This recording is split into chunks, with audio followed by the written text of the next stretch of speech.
over there. No, Gino, it's a saying. I got it from the desk sergeant. The darkest night comes just before the dawn. Well, you've heard it. Oh, once or twice, yeah. Well, you know how effective it is. It's kind of hard to remember when you're smack in the middle of the darkest night, but I've never found it to fail. I have. You know, maybe I'll have some of that coffee after all. Yeah? Yeah. You know, John, now I think about it, you and I are more alike than when we first met, if you know what I mean. I was wondering when you're going to recognize that. Is this clean? Yeah, sure. Is there anything floating around the bottom of it? No. Second thought. I mean, it's like here we are, we're working when we could be at home, feet all propped up and everything. Now, why is that? Because we don't know any better. Yeah, well, I guess not. Well, buddy, we who are about to die salute you. You got it. You ready to hear the truth? Only in small doses. Well, you know what they say about guys like us. We're afraid to slow down for fear we'll find out something. If we do slow down. Oh, no, come on. You're not going to give me that stuff that we push ourselves so hard because we really don't like ourselves. You're not going to do that, right? Who, me? Good. However, John, I'd like to give you a line on this business about Ben Martin. I think it's very revealing. Of Ben, you mean, right? Friends give each other the benefit of the doubt. Yeah? Look, I'm sorry, Gene, it's an occupational hazard. But just remember, darkest night comes just before the dawn. Yeah, well, I tell you. There you are. Am I glad I finally found you? Why, baby? What's up? You have to reopen the Chronicle's investigation of Vanessa Fazan and Domi. Well, what are you talking about, Carla? I'm talking about this right here in your own paper. Socialite found dead. Beverly Randolph dies at 56. I don't understand. What? Well, just listen to me, and you will. This Beverly Randolph is the same woman I saw leaving Ben Martin's office at the Bedford just a few days ago. I'm not really sure how to say any of this. Say what? There hasn't been an accident, has there? No. Is somebody sick? Did you get a phone call earlier? No, Mom. It's not nearly as bad as what you think. I'm just having a tough time explaining it. Well, Peter, we've gone through an awful lot together. Certainly this is something else that we can handle. Come on, why don't you sit down and tell me? Okay. Okay, well, first of all, gotta believe that this has nothing to do with you and Dave getting married, okay? Now, what I'm about to do, I just want you to understand, it's not because I don't like Dave or that I'm against the marriage, because I'm not. I think it's all great. I don't like the sound of this. Well, it's just time we face some facts here. I talked to Ben and he helped me see it even better. Ever since Dad died, I felt sort of a responsibility for you, you know, to help you out and make sure everything's okay. And now? Now, that's all coming to an end. You don't need two guys around here.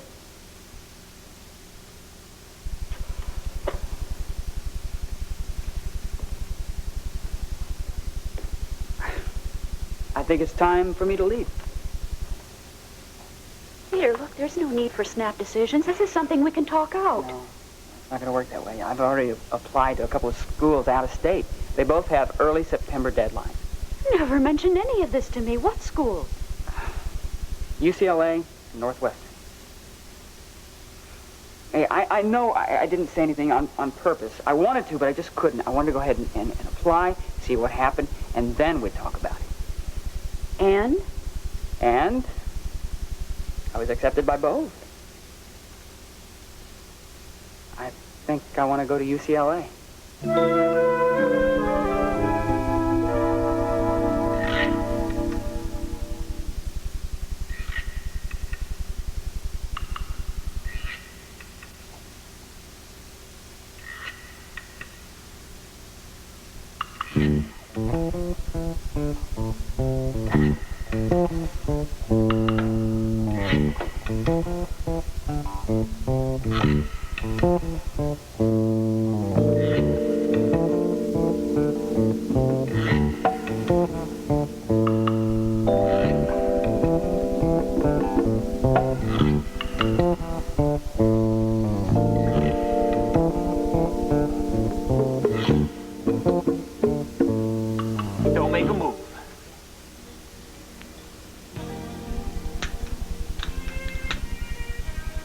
Any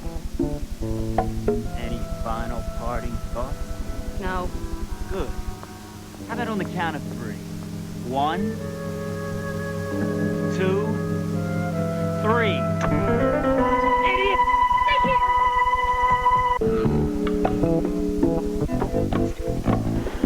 My brother, John Brubaker, Detective Sergeant John Brubaker of the Kingsley Police, is in this room. Yeah, right. Clever, Tina, but not clever enough. You pull that trigger, you're both going to be in a lot of trouble.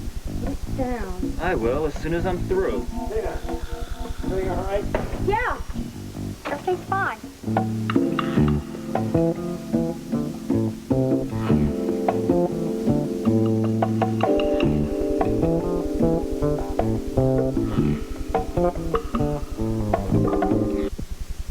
We won.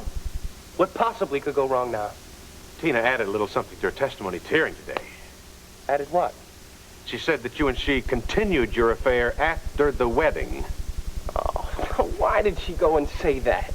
Yeah, why? It's certainly not the best of developments. It makes it easier for Courtney to get a divorce now if she wants to. I can see that. I can see that. I must admit, I wish she didn't say that. But who knows? Maybe it'll work out for the better. I don't see how. Well, look at it this way. If Courtney knows that Tina and I were seeing each other after the wedding, well, maybe she'll see it as an incentive. Maybe she'll be intimidated. Maybe she'll... Maybe she'll what? Maybe she'll want to come back to you? Yes.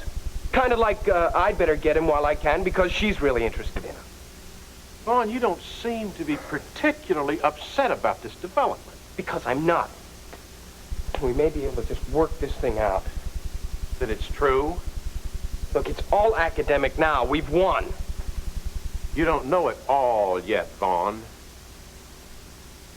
No?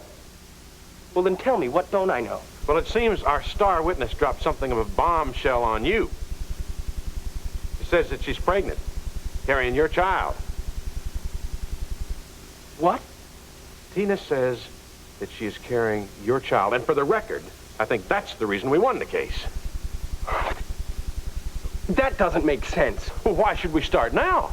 This whole case has been one incongruity after another. Boy, it just spoils everything. I think I want to get some answers from you, Vaughn Sumner. Bush, you have no right to do this. It's just gone too far this time. I'm sorry, you'll have to excuse me. Not until I get some answers, Vaughn. Look, Harold, you were my lawyer. You did a fine job, but it's over. The court decided the way I wanted it to. I don't need you anymore. Send me a bill. This whole thing's been a lie right from the start, hasn't it? Oh, what a tangled web we weave when first we practice to deceive. Now you're caught up in it, aren't you? If you'll excuse me, I have an appointment.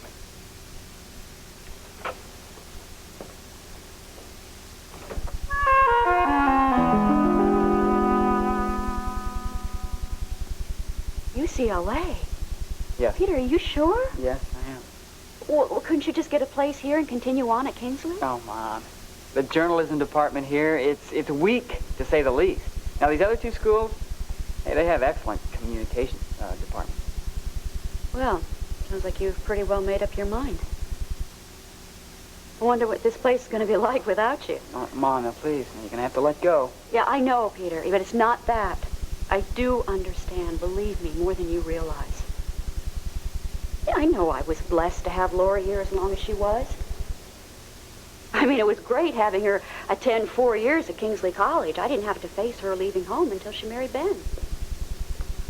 Well, you knew I was going to leave sometime. That time's now. It's finally come. Time for everything. Time to laugh, time to cry. No, Peter, you're right. You are absolutely right. I mean, this is the best time for me to face this. It's a good time before the wedding. Good. So you're not angry? There's something I want to tell you. You probably won't understand until you have kids of your own. What? I have so many memories. I can remember when your father and I brought you home from the hospital. You were this precious 7-pound baby I could hold in my 2 hands. Yeah. I remember every hurt finger and every bruised knee. I remember the time that you came home from school and you called me Mother instead of Mom because your first grade teacher just taught you to do that. Peter, I have your whole life etched in my mind. I mean, how could I take something like this without some sadness? But angry with you? No, I've seen too much strength in you for that. Too many things that have really pleased me. Like the maturity with which you handle your jobs at Prescott Development and the Chronicle. And the way you dealt with Courtney. And even being able to win the respect and friendship of Vaughn. Hey, I leaned on you for a lot of that. Well, maybe. But the fact is, you are a very mature, fine young man. What young man doesn't want to set out and conquer the world? I know that you need new ground and new frontiers. It's just that making this adjustment is just going to take a little time, that's all. I guess I'll always ask God what's in it for you. All your charity and love, sacrifice. Now, when's it going to happen for you? When are you going to be comforted? When will you get the understanding that you've given other people? You know, I guess Dave's an answer to that question. Yeah. Dave is an answer to one of my most important prayers. You know, this is kind of hard for me to say.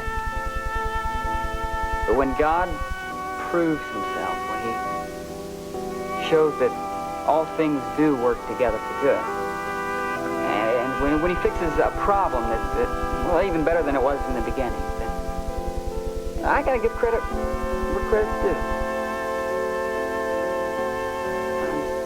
I'm believing it's gonna happen in my life, too. Thank you. Hearing you say that makes it so much easier.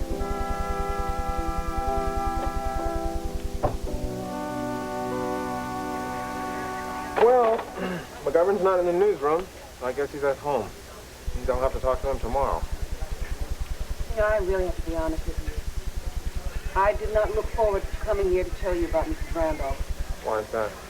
Because I didn't want you getting involved with Domi again. Oh, baby, come on. Now, you don't have to worry about that, Carla. I mean, my cover was blown so bad, there's no way that McGovern's going to put me back on that story again. Besides, I mean, we don't know that it has anything to do with Domi, only that it involves the Bedford Institute, right? Yeah, and then. Yeah, and then. What's wrong? Oh, nothing. You want to try that again? It's just that something John said earlier. I just want to make sure that I'm interested in all of this stuff for the right reason. Okay, I think we might be onto something here. Well, what's up, buddy? What do you got? Well, Mrs. Beverly Randolph is suspiciously like the other Domites and Bedford clients who died unexpectedly. She was rich, a little eccentric, and had no relatives. Yeah, but that's not conclusive, though. Yeah, and that's not the whole story either. The report on her death is very sketchy. She had a history of hypertension, died of cerebral hemorrhage. But nothing in her medical profile indicates that a stroke was even a possibility. John, was she taking any kind of medication? The only drugs that we found were very strong cold medicines, the kind with antihistamines in them. And if my paramedic experience serves me correctly, anybody with high blood pressure should never take an antihistamine. Okay. Are you telling me that this was a suicide? Well, I don't know. There's certainly easier ways to kill yourself. I mean, why wasn't it investigated as being suspicious? A woman in her 50s dies of a stroke. It happens all the time. There's nothing to investigate. We have our suspicions about the Bedford, but nobody else does. There's no official departmental policy that says we should investigate every death out there. It's only since you came by that we made any kind of connection there. Incidentally, those drugs, Yeah. they were over the counter, so Ben Barton had nothing to do with them. Okay, so then what you're saying is that even though this looks bad, well, it could be set up, say, innocent circumstances? No. What I'm saying is I'm going to go out there and poke around tomorrow and let you know what's happening. Well, we better go. But, John, don't forget what you said about objectivity. I mean, that applies to you, too. Oh. Well, are you having a change of heart? Well, maybe, yeah. Let's go. Hey, Carla, Jean, Harold, how are you? I've been better. I guess that's our cue to leave, huh? See ya. Okay. Tina talk to you yet? Why? What's she done now? I think maybe you better sit down for this one, John.